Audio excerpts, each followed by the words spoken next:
धर्म है सत्यार्थ ज्ञान। और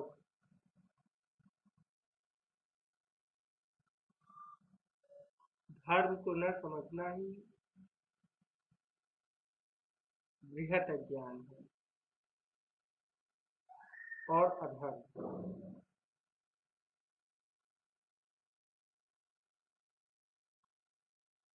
किंतु धर्म है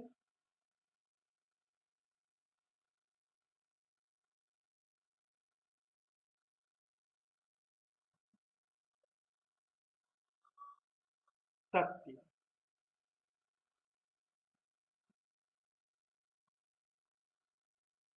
किन मानकों पर यह टिका है?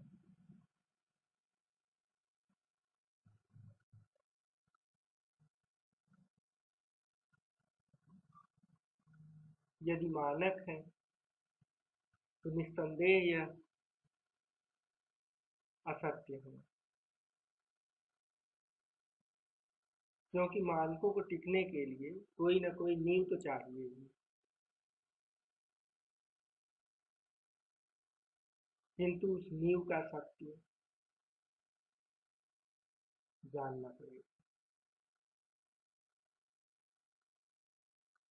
इसके लिए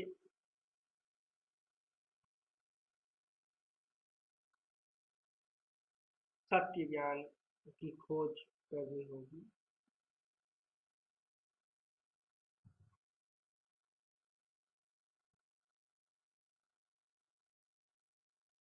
यदि हम धर्म शास्त्रों को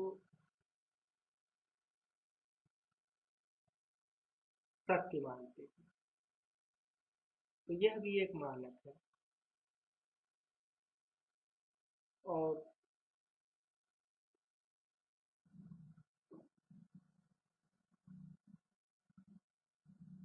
इसका अर्थ तो वही बता सकता है जिसने इसे रचा है। इसके अतिरिक्त यदि कोई भी अर्थ है, यदि हम अपना अर्थ लगाते हैं तो इसका अर्थ है कि वह मेरा अर्थ है, उसे हम सब पर लागू नहीं कर सकते, क्योंकि फिर सबके अपने अपने अलग अलग अर्थ हो जाएंगे। और यहीं से प्रारंभ हो गया धर्म का अधर्म, यहीं से प्रारंभ हुआ। यही वो पॉइंट था, यही वो बिंदु था जिस पर टिक गया धर्म का अधर्म।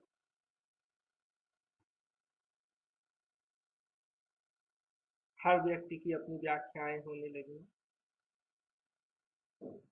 और इसके साथ ही अव्यक्तीकरण बहुत आवश्यक है। जैसे एक ही वाक्य यदि कई अभिव्यक्तियों में कहा जाए तो उनके अर्थ अलग अलग हो जाते हैं, पृथक पृथक अर्थ हैं। तो इसी प्रकार से यदि हम किसी भी धर्मशास्त्र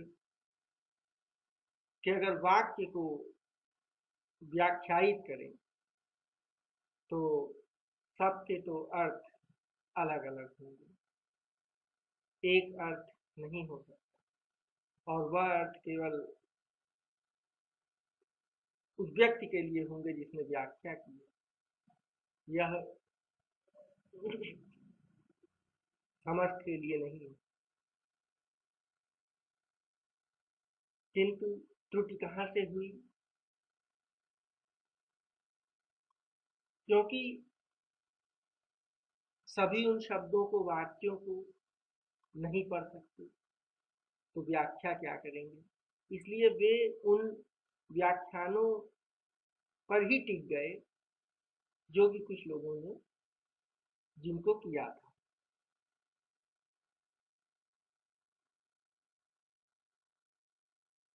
अब यदि हम इस तरह के अर्थों को मान लें तो उनके विचार वही बन जाते हैं जो उसकी व्याख्या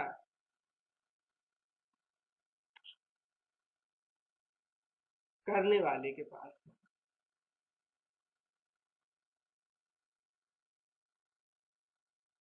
क्योंकि वास्तव में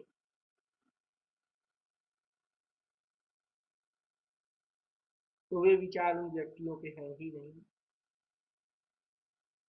और न ही वह अर्थ उस शास्त्र का है।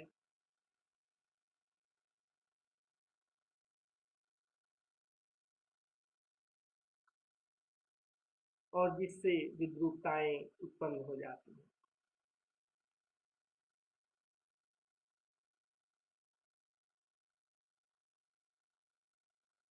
अब यदि हम किसी भी व्यक्ति से यह कहें कि अमुक कार्य कर दो, तो सर्वप्रथम उसके मन में विचार उठते हैं कार्य करने का। पहले कर्म नहीं होता, पहले विचार उठते हैं। विचारों के बाद ही वह कर्म करता है। किंतु जब विचार ही असत्य हो जाए तो कर्म तो स्वतः ही असत्य हो जाएगा, और असत्य कर्म पर टिका हुआ कुछ भी असत्य होगा। चाहे वह व्यवहार हो, चाहे वह विज्ञान हो, और चाहे ही वह कुछ भी हो। अगर समाज भी इस पर टिका हुआ है तो वह असत्य समाज बन जाएगा। लेकिन आज जो सबसे बड़ी चीज है वह यह है कि असत्य समाज को भी सत्य कहने वाले उत्पन्न हैं। किंतु उत्पत्ति तो प्रारंभ हुई है कुछ ऐसे लोगों के द्वारा जो स्वयं को तथाकथित ज्ञानी कहते थे, यद्यपि वे आज है नहीं, किंतु उनकी विद्रूपताएं स्पष्ट रूप से फैल चुकी हैं। क्योंकि उनके नाम गांव नहीं है, इसलिए हम उन्हें कुछ नहीं कह सकते।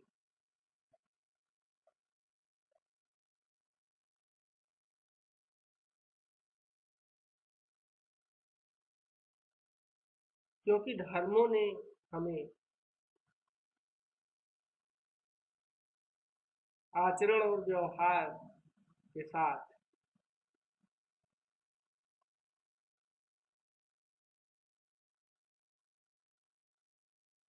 कार्य भी करना सिखाए।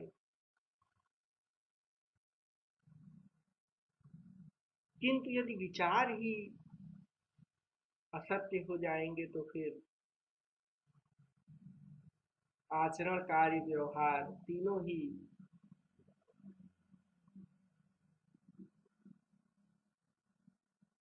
असत्य हो जाएंगे। किंतु उद्देश्य तो सत्यार्थ ज्ञान है, इस पर ही टिका है समस्त सृष्टि।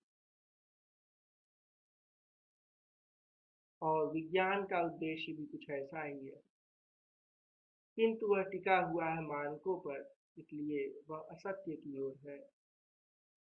हमें सत्य की ओर ले जाने में अक्षम है। सुविधाएं दे सकता है, वह अलग बात है, किंतु सत्य की ओर ले जाने में वह अक्षम है। इसीलिए आज जिनके पास सुविधाएं हैं वे भी संकट में हैं, और जिनके पास नहीं है वे भी। सत्य ज्ञान का घोर अभाव है।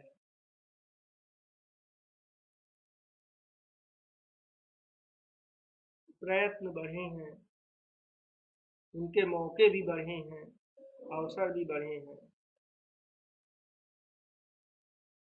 किंतु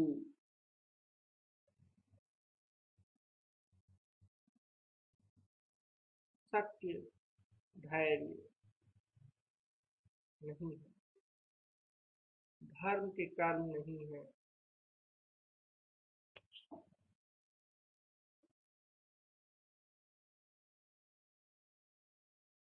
इसीलिए हम आज दुखी हैं, बेचैन हैं।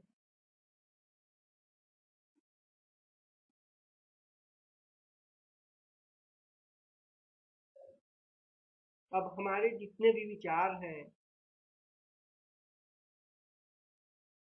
वे इसी विश्व के बाह्य वातावरण से प्रभावित होते हैं।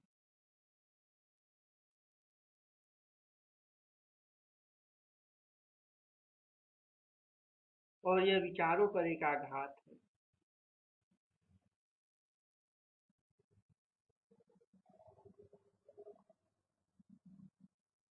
प्रारंभ से ही हमें कुछ ज्ञान दिए जाते हैं और उस ज्ञान के आधार पर पनपने वाले विचार को ही हम भ्रमवश विचार मान बैठते हैं, किंतु वास्तव में वे किसी न किसी ज्ञान और पूर्व विचार से ही प्रभावित होते हैं।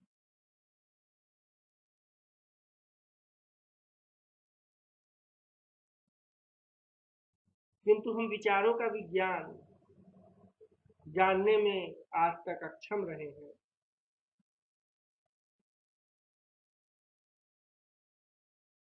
और विज्ञान का अर्थ तो केवल विशिष्ट ज्ञान से ही है।